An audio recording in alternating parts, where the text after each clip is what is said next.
If you're trying to stay on top of your finances, Monzo makes budgeting easier than ever.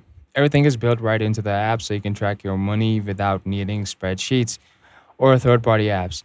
To start using Monzo's budgeting tools, just go to the Summary or Trends tab in the app. Here, Monzo automatically tracks what you're spending and where it's going.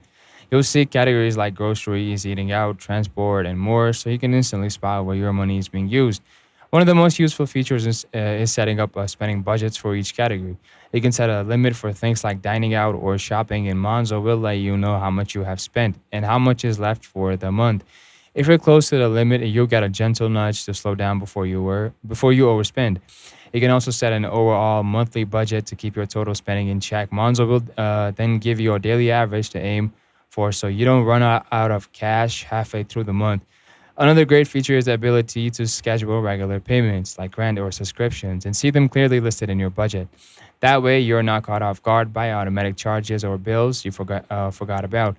If this video helped you get a handle on your money, don't forget to like, subscribe, and comment what budgeting tips work best for you.